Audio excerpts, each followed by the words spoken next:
പുതിയൊരു വീഡിയോയിലേക്ക് എല്ലാവർക്കും സ്വാഗതം. ഇന്ന് നമ്മൾ തയ്യാറാക്കാൻ പോകുന്നത് നല്ലൊരു കറിയാണ്. സിമ്പിളായി തയ്യാറാക്കിയെടുക്കാൻ പറ്റിയ, ഒരുപാട് സാധനങ്ങളൊന്നുമില്ലാതെ നമുക്ക് തയ്യാറാക്കിയെടുക്കാൻ പറ്റിയ നല്ലൊരു കറിയാണ്. അതിനായിട്ട് ഒരല്പം ചെറുപയർ എടുത്തിട്ടുണ്ട്. ഇത് തയ്യാറാക്കുവാനായിട്ട്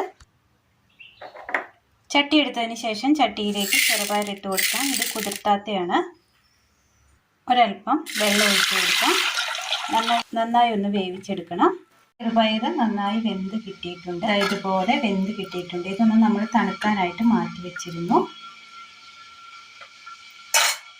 ഇതിനി നമുക്ക് മിക്സിയുടെ ജാറിലേക്ക് ഒന്ന് ഒഴിച്ചു കൊടുക്കാം.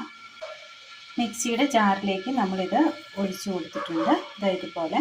ഇനി ഇത് നന്നായി ഒന്ന് അടിച്ചെടുക്കണം. അടിച്ചെടുത്ത കൂട്ട് ഒരു ബൗളിലേക്ക് മാറ്റി കൊടുക്കാം. അടുപ്പത്തൊരു പാൻ വെച്ച് കൊടുത്തതിന് ശേഷം ഇതിലേക്ക് നമുക്കൊരല്പം എണ്ണ ഒഴിച്ച് കൊടുക്കാം. ഒരു 2-3 ഇതള് കറിവേപ്പില ഇട്ട് കൊടുക്കാം.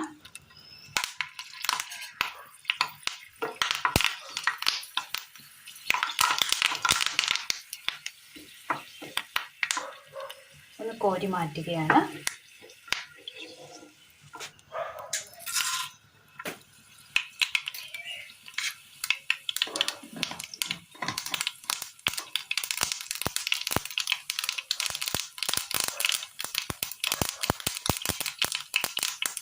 കാന്താരി മുളക് അരിഞ്ഞത്,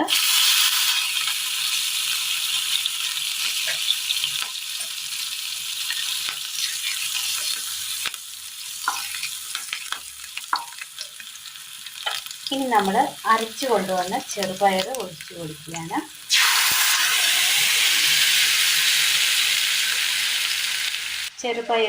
ചെറുപയറിൽ നമ്മൾ ഉപ്പിടാതെയാണ് വേവിച്ചത്. ഇനി ഉപ്പ് ചേർത്ത് കൊടുക്കാം. ഇനി ഇതിലേക്ക് ഒരല്പം മഞ്ഞൾപ്പൊടി കൂടി ഇട്ട് കൊടുക്കാം.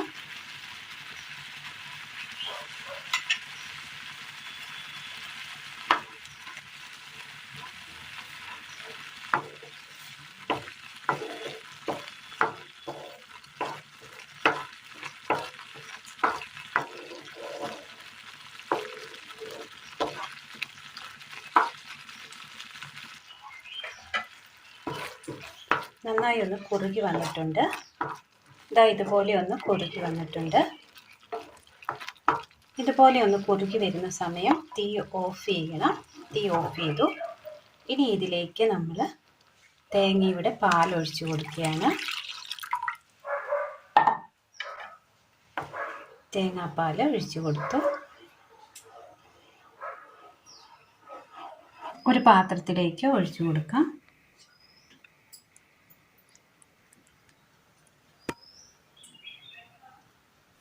സാധാരണയായിട്ട് നമ്മൾ കടുക് പൊട്ടിക്കുമ്പോൾ ചെറിയ ഉള്ളി ഇട്ട് കൊടുക്കാറുണ്ട്. ഈ കറിക്ക് നമ്മളത് അങ്ങനെ ചെയ്യുന്നില്ല. ഈ കറിക്ക് നമ്മൾ പച്ചയ്ക്ക് തന്നെ ചെറിയ ഉള്ളി ഇട്ട് കൊടുക്കുകയാണ്. കറി നമ്മൾ കംപ്ലീറ്റ് ചെയ്തതിന് ശേഷം ഇനി ഇതിന് മുകളിലായിട്ടാണ് നമ്മൾ ചെറിയ ഉള്ളി ഇട്ട് കൊടുക്കുന്നത്. ഇനി ഇത് കഴിക്കുമ്പോൾ ഇതൊന്ന് ഇളക്കിയതിന് ശേഷം വേണം കഴിക്കുവാൻ. അപ്പം ഇതിന് ആ പച്ച ഉള്ളി കടിക്കുമ്പോൾ അതിൻ്റേതായ ആ ടേസ്റ്റും കൂടെ വരും. നല്ല ടേസ്റ്റാണ്. ഇനി ഇതിനകത്തേക്ക് കറിവേപ്പില കൂടി നമുക്ക് ചേർത്ത് കൊടുക്കാം. അങ്ങനെ നല്ല ടേസ്റ്റിൽ ചോറിന് കുഴച്ച് കൂട്ടുവാൻ പറ്റിയ രീതിയിലാണ് നമ്മളിന്ന് ഈ കറി തയ്യാറാക്കിയിരിക്കുന്നത്. അപ്പോൾ എല്ലാവരും ഒന്ന് ചെയ്ത് നോക്കണം. ചോറിന് കുഴച്ച് കൂട്ടുവാൻ നല്ല ടേസ്റ്റാണ്. ഇത് പ്രിയ കൂട്ടുകാരിലേക്ക് ഒന്ന് ഷെയർ ചെയ്ത് അയക്കുവാൻ മറക്കരുത്. അപ്പോൾ ഇന്നത്തെ വീഡിയോ എല്ലാവർക്കും ഇഷ്ടമായി എന്ന് വിചാരിക്കുന്നു. ഇഷ്ടമായാൽ ഒന്ന് ലൈക്ക് ചെയ്യാനും ഷെയർ ചെയ്യാനും സബ്സ്ക്രൈബ് ചെയ്യാനും മറക്കരുത്. Thank you.